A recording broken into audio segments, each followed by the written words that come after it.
Hey friends, today we are going to do a vocabulary activity with chapters 6 and 7 of our book that we're reading, Magic Treehouse Thanksgiving on Thursday. So if you have not read chapters 6 and 7, you need to go do that IRA activity first and then come to back to this and do this, okay? So today we're going to focus on the meaning of these words because there's several words in this book that we don't really use today, or maybe they're kind of used in a different way. And so we're going to focus on vocabulary today. And we're going to start with the vocabulary in chapter 6. Chapter 6 was good work. And remember, this is when Jack and Annie are trying to catch eels and all the stuff in the creek. They're trying to get something to bring back to the Thanksgiving dinner because the more people showed up for the feast than they thought. And so everybody had to prepare more food.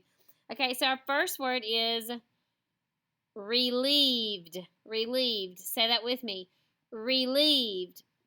If you are relieved, then you are like not worried about anything anymore. To be relieved, you had to be a little bit concerned or upset about something, and you're like, oh, I don't know what I'm going to do. I don't know how it's going to work. And then something comes and it solves that problem, and you're like, whew, you're relieved. It kind of calms you down. Okay, so in the book, it's on page 39. He was worried. Jack was worried about. They wanted to carry something back to the village, and they didn't have anything because they couldn't catch any eels or clams. And so it says, I mean, indeed, said Jack. He felt relieved. Now they wouldn't have to go back empty-handed. So they were concerned about going back to the village without something. But now they are relieved. They're not worried about it because Priscilla gave them something to carry back to the village. Okay, the next word, it looks like heart, but it's not. It's very similar. Has a TH on the end. This word is hearth. Hearth has a TH. Hearth. And it is found on page 41. In this story, I've got it highlighted here. Priscilla says, sit by the hearth so your clothes can dry.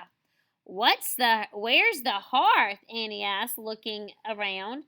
Priscilla laughed again because she thought it was so silly that they didn't know what a hearth was. That's where the fire lies, she said. So the hearth is like the fireplace, like the kind of like the outside of the fireplace inside of your house where you're close to the fire. And so she wanted to them to sit there so your clothes can dry so they could warm up. Remember, they had fallen into the water and they needed to dry by the hearth. So the hearth is like a the front of the fireplace. I guess like the floor of the fireplace, the ground in front of the fireplace.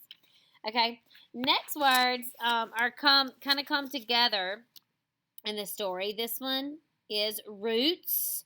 You know, the roots of a plant are the part that grows underneath the ground and collects nutrients and water for the plant. And the other word is herbs. Herbs. The H is silent. Herbs has a rooster in there. That ER says herbs. And on page 43 at the top here, it says, Priscilla says, I must gather nuts, said Priscilla. Whilst I am gone, move the roots close to the ashes and stir herbs into the seafood chowder. And Annie says, indeed. She's like, okay, I'll do that. Then when she left, they're like, what are roots and herbs? She asked. Look in the book. And so they look in the book and figure out the Pilgrims called certain vegetables roots. These vegetables, such as carrots and turnips, grow under the ground. So a carrot and a turnip and lots of other vegetables, radishes and garlic and things like that, grow underneath the ground. And so it actually is the root of the plant. And so that's why she talked to them. So when they moved over there, she's seeing some carrots and things. And so they figured out that that's what it is. And then herbs, she explains on the next page, on page 44, Annie looked up herbs, and the book says, the Pilgrims called leafy vegetables that grow above the ground herbs. They made salads with herbs. They used dried herbs to flavor soups and seafood chowders. So they found some dried plants hanging on the rafters, and they added that to the seafood chowder to make it taste good. Your family uses herbs when you cook or when you eat a pizza, it has herbs on it. Herbs are different types of plants that we dry up and crumble up on things and use for flavoring. You might use like oregano or parsley or things like that. Usually come in like a shaking bottle, and you can pour it and shake it in there and make things taste yummy. Okay? All right. Now our words for chapter 7. There are 5. Okay? The next word for chapter 7 is this one. Haste. Haste. Haste. What in the world is haste? It's not a word we use a lot right now. Okay? It's used in older times. They used it a lot. Right here, where they're coming out to see what's going to go on outside, because Priscilla said there is a neat activity fixing to happen out there. She says, make haste or we will miss it. That means hurry up. Come quickly. When someone says make haste, that means, hey, speed things up. We're going to be late. Hurry up. And so, but we just don't use that word a lot today. So maybe you should try that. Maybe sometime you need somebody to hurry up. Say, hey, make haste. They're going to look at you like, what? And then you say, oh, that's my fancy word that I learned in school. Make haste means to hurry up. Okay. Next word is musket. Musket. Now, what in the world? Musket. Right here, when they went outside, the special thing that they saw was the men firing their muskets. Okay? They were like, what in the world?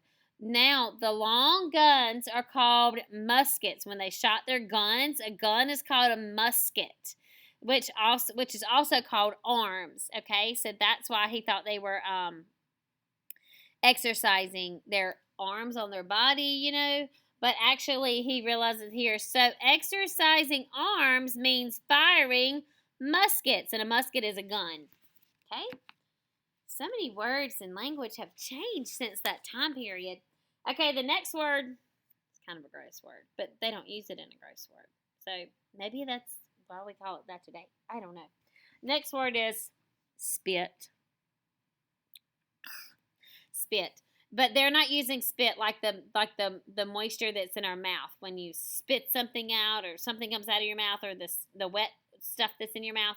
They're not using it like that. Okay, so before Priscilla leaves, she says right here, take the turkey off the spit.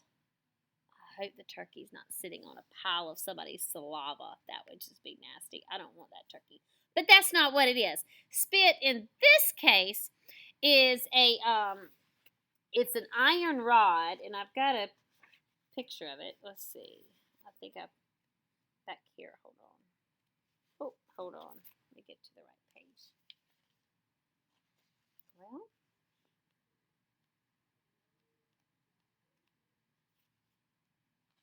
right here. Well, actually, you can see it better in this one. In this picture, you can see that there is a rod, like a metal rod, going through the turkey. This is after it fell in the fire, but normally that rod is hanging up here on these post things, and it's holding the turkey up above the flames, but still so it can get the heat and cook. So that is the spit. It's the stick that the turkey is on. It's kind of like roasting the turkey. All right, next word. Sputtered. Sputtered. When something kind of pops and sizzles, it sputters. Sometimes when you first turn a faucet of water on, it kind of goes, and then the water comes out. That's sputtering. Okay, you might also hear the word sputter, like if somebody's trying to talk and they can't get the words out, like they're saying, I tried to, and they couldn't quite get the words out. They couldn't get their mouth to say. That's called sputtered. A lot of times we might do that when we're shocked or surprised, like you don't know what to say and you're trying to say something, so you just kind of like sputter sounds. Anyway, but this turkey, it says right here, it says the grease from the turkey sputtered and popped. That means there's liquid from the turkey kind of popping and kind of sputtering like that. Okay, last word starts with a B. Billowed. Billowed. That's not a word that we use a lot either. Billowed is like a smoke cloud of dust usually, or maybe some sort of powder or dirt or smoke in this case. Right here, the sentence says, this is when Jack has accidentally he tried to pick up the turkey on the spit and it was hot. He didn't realize it and he dropped it. And the turkey went into the fire and it was sputtering. And now it says Jack grabbed the water pot on the floor and he threw the water into the fire. The fire sizzled and smoke billowed up. When the smoke cleared, the fire was out, but the turkey was completely black. Poor Jack.